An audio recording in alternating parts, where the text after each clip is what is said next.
Brought to you by NBC bearing, भारताची पहिली bearing उत्पादक। नांदेड जिल्ह्यामध्ये 12 नगरपालिका आणि 1 नगरपंचायतची निवडणूक होऊ घातलेली आहे। त्याच्यामध्ये 4 नगरपालिका आणि 1 नगरपंचायतच्या नगराध्यक्षपदाचे उमेदवार आम्ही ह्याच जाहीर केलेले आहेत।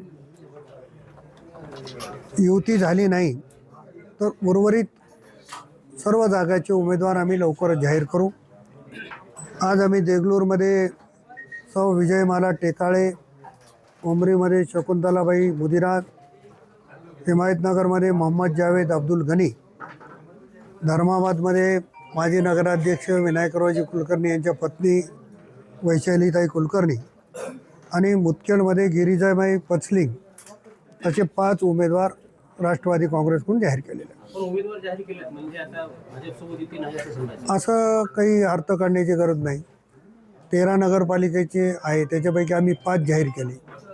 त्याच्यामुळे त्यांचा प्रस्ताव आला तर त्यांच्याशी चर्चा करू आणि मग निर्णय युती झाली तर अनेक राहिलेत, लोहा कंधारच नाही पण बाकी नगरपालिका राहिलेल्या आहेत, तर त्याचे सगळ्याचे उमेदवार आम्ही लवकरच जाहीर करू। युती झाली तरी 5 जागेत बदल होणार आहे का? मला असं वाटत नाही की 5 जागेमध्ये बदल नाही, परंतु एखाद्या जागेत ॲडजस्ट समजा प्रस्ताव जर तर आला तर विचार करू त्याला।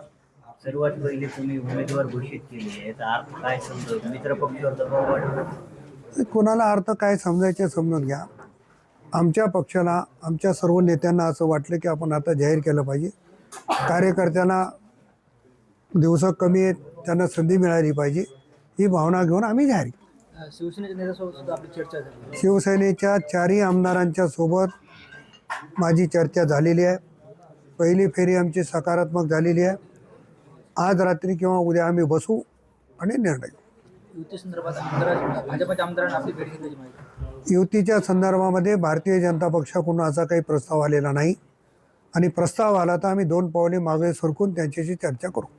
Brought to you by NBC bearing, भारताची पहिली बेअरिंग उत्पादक।